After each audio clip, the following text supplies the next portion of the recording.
Rain has never been my favorite. It's not just the gloom it brings. It carries with it a torrent of sorrowful memories, breakups, accidents, misfortunes. They all seem to align with the rain, as if it holds a grudge against me. One memory, however, remains etched deeply in my mind. It happened during my elementary school years, and like many of my other painful recollections, the rain played its part. After school, my classmates and I were on janitorial duty, a rotating responsibility we took in turns. That day, it was my friend and I who stayed behind to clean.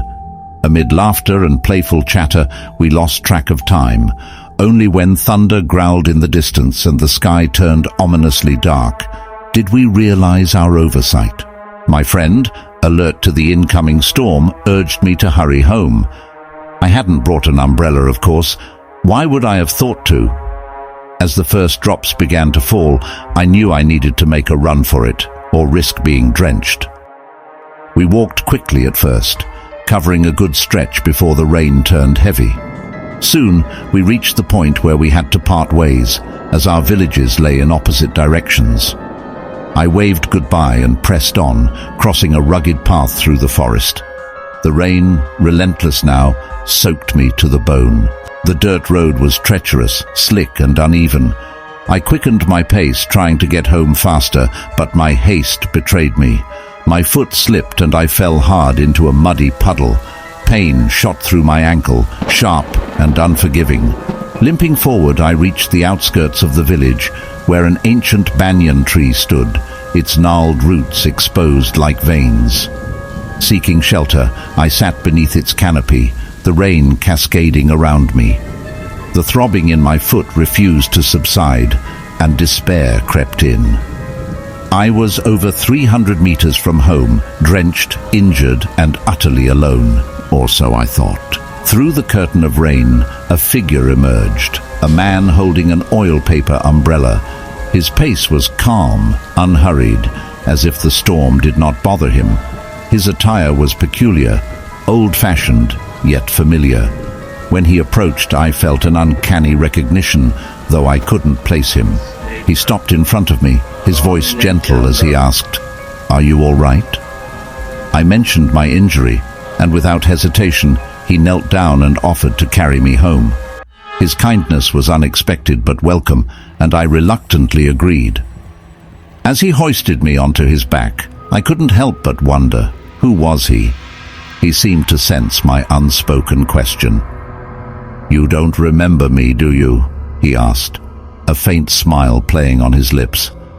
"I carried you like this once before, years ago." Try as I might, I couldn't recall the memory he spoke of. His familiarity gnawed at me, yet his name remained elusive. We continued in silence, the rhythmic patter of rain accompanying our steps. Before I knew it, we had reached my house.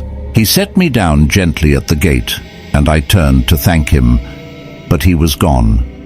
No sound of retreating footsteps, no trace of his presence, just the rain, falling steadily as if he'd never been there. Inside, I examined my foot. A peculiar bruise wrapped around my ankle, as though a hand had forcefully gripped me, pulling me down during my earlier fall. The thought sent shivers through me, but I dismissed it as my imagination. The next morning, life resumed its mundane rhythm. Limping slightly, I made my way to school. On the street, I encountered my young neighbor. The sight of him triggered a sudden clarity. He bore an uncanny resemblance to the man who had carried me. "Your father," I blurted out. "He carried me home last night." The boy froze, his expression a mix of confusion and disbelief. "That's impossible," he said. "My father passed away years ago," I insisted, recounting every detail of the previous night. The boy stared at me, silent, until finally he murmured, "Yesterday was his birthday.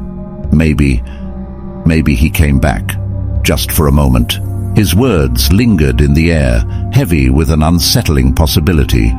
The rain, it seemed, had brought more than sorrow this time. It had carried a memory back to life.